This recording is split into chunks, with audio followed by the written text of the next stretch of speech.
Kalau ada seorang dai yang mengatakan, ngapain membantu agama Allah? Allah itu maha kuat. Ini nih perkataan-perkataan mindset yang salah besar ini. Ada seorang dai nasional mengatakan, ngapain membantu agama Allah? Allah sudah kuat. Biar Allah yang menyelesaikan caranya sendiri. Saya jawab dengan kias aja. Kias adna. Kias itu ada. Kias adna ada. Kias aula. Kias itu analogi, Pak. Guru memberikan ujian kepada muridnya itu bukan karena guru tidak bisa menyelesaikan jawaban. Guru ngasih PR kepada muridnya karena guru ingin mengevaluasi proses belajarnya murid. Allah memberikan kepada kita banyak pekerjaan supaya kita membantu agama Allah itu bukan karena Allah tidak bisa menyelesaikan masalah kaum muslimin di timur dan barat. Kun fayakun, kecil bagi Allah menyelesaikan semua PR besar itu. Tapi kenapa Allah menyisakan PR itu tetap ada di antara kita? Supaya ketahuan siapa yang membantu dan proses keimanannya dievaluasi oleh Allah. Dan siapa yang tidak peduli dan imannya pun akan dievaluasi oleh Allah. Begitu cara kita berpikir. Jadi jangan nyinyir sama orang yang ingin memberikan bantuan kepada agama Allah. Bangsa kita butuh bantuan. Masyarakat kita butuh saling bantuan. Tapi Allah butuh bantuan itu tidak sama dengan masyarakat dan negara yang butuh bantuan. Karena Allah itu maha sempurna. Kamu menolong, tidak kembali manfaatnya kembali kepada Allah, tapi kembali sama dirimu. Kamu tidak menolong, itu pun madharatnya kembali kepada dirimu. Fa'in asantum li'anfusikum. Kalau kamu berbuat baik, kembalinya kembali kepada dirimu sendiri. Kalau kamu berbuat buruk, ya kembalinya sama kamu diri sendiri. Dan itu yang kita harus paham. Kita semuanya membantu agama Allah tidak sama sekali menambah satu jengkal kekuasaan Allah. Kekuasaan Allah itu tidak nambah. Kalaupun seluruh orang membantu agama Allah, satu jengkal pun tidak menambah kekuasaan Allah. Lau anna awalakum akhirakum wa insakum wa jinnakum ala atqaqal bi rajuli wahidin minkum mazata fi mulki syai'an. Nabi sampai Allah mengatakan dalam hadits qudsi. Sampai Allah mengatakan dalam hadis qudsi langsung redaksinya dari Allah. Kalaupun seluruh manusia awal sampai akhir jin dan manusia sepakat mereka kita bertakwa sama Allah. Kata Allah, mazada fi mulki syai'an. Enggak nambah sedikit pun kerajaanku tuh walaupun sejengkal. Jadi masalah kita hari ini dengan PR yang banyak, kenapa Allah tidak selesaikan? Loh, kalau diselesaikan kita tidak akan pernah tahu, Pak. Siapa di antara kita yang betul-betul sebagaimana kaum Hawariyun dan siapa yang tidak memiliki sifat sebagaimana kaum Hawariyun? Kenapa Nabi tidak langsung dimenangkan sepekan setelah beliau menjadi Rasul, Pak? Kalau dimenangkan Nabi langsung sepekan setelah menjadi Rasul, tidak ada nama Khalid bin Walid, tidak ada nama Mus'ab bin Umar, tidak ada namanya Sa'ad bin Mu'ad, tidak ada namanya Abu Darda, Pak. Nama Sa'ad bin Mu'ad, nama Abu Darda, itu nama orang-orang yang mereka itu akhirnya membantu agama Allah ketika proses keislaman itu bertahap. Ketika disebarkan oleh Rasulullah, terseleksilah satu persatu orang-orang yang luar biasa yang membantu Rasulullah. Jumlah yang paling inti dari semua pengikutnya Rasulullah itu intinya ada 4. Abu Bakar, Umar, Utsman, dan Ali. Rasulullah perpaduan 4-4-nya, Pak. Kalau diringkas lagi, kata Ibnu Hisham, Rasulullah itu perpaduan Abu Bakar dan Umar. Separuh ketegasan Nabi ada pada ketegasannya Umar. Separuh kelembutan Nabi ada pada dirinya Abu Bakar.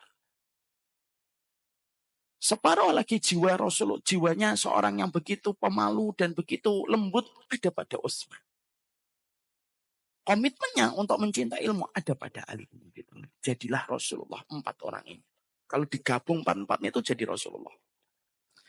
Maka 4 ini ada lagi 10 sahabat yang dijamin surga. Di antara 10 sahabat yang dijamin surga melebar lagi. Mereka yang menjadi veteran perang. Jadi itulah yang menjadikan kita paham. Kenapa PR itu besar Allah berikan kepada kita supaya menyeleksi kita, Pak. Dan komitmen ketika kita membantu agama Allah itu merupakan sebuah mindset yang ideal bagi kehidupan kita. Silakan kerja dimanapun. Kita kerja di Telkomsel, kerja di minyak, silakan. Itu merupakan ladang dunia kita untuk menjemput karunia Allah. Tapi kita kan juga harus punya ladang akhirat. Ladang akhiratnya itu apa?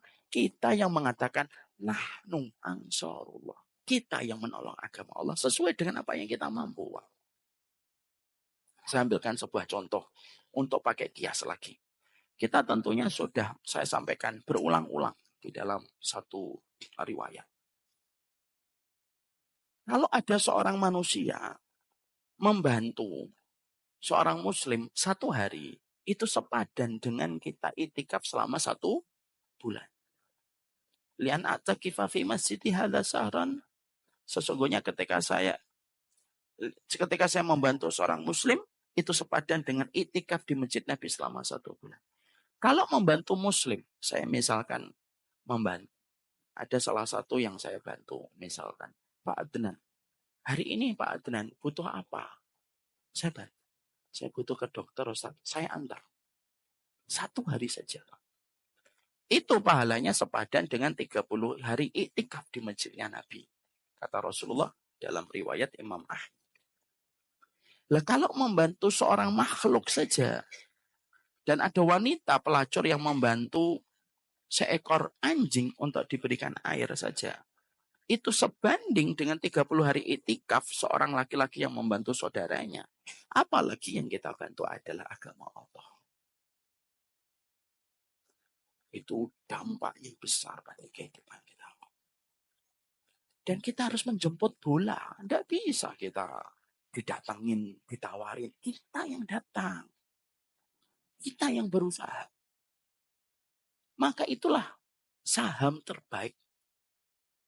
Saham terbaik itu membantu agama Allah. Memang tidak kelihatan, Pak. Sebagaimana ketika kita kayak sholat tahajud, kayak itikaf, tidak kelihatan. Kalau itikaf kan kelihatan. Membaca Al-Quran kelihatan. Sholat tahajud kelihatan. Kalau membantu itu tidak kelihatan. Stuck dia, saya membantu. Tapi rekeningnya terus bertambah dengan begitu cepat di sisi Allah. Rekening paling cepat nambahnya itu kalau sudah membantu. Apa yang bisa kita berikan kepada agama Allah. Ya, misalkan Masya Allah, beberapa hari yang lalu, ada yang datang gitu, Ustaz, saya pahamnya accounting. Apa yang bisa saya bantu? Mau bantu apa, Bu? Boleh nggak saya rapikan gitu, accounting dan keuangan, pembukuan yang ada di tempat. Emang nggak silakan. Buatlah sistemnya. Dan itu akan jadi legasi yang baik. Rekeningnya cepat Pak muternya kalau kayak gitu di sisi Allah. Itulah deposito terbaik. Kata Ibnu Rajab.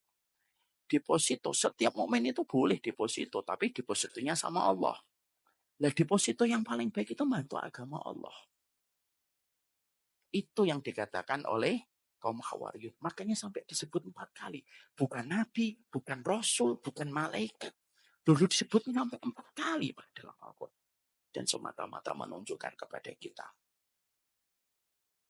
Membantu agama Allah itu deposit yang paling luar biasa. Rekeningnya itu, rekodnya itu cepatnya luar biasa di sisi Allah.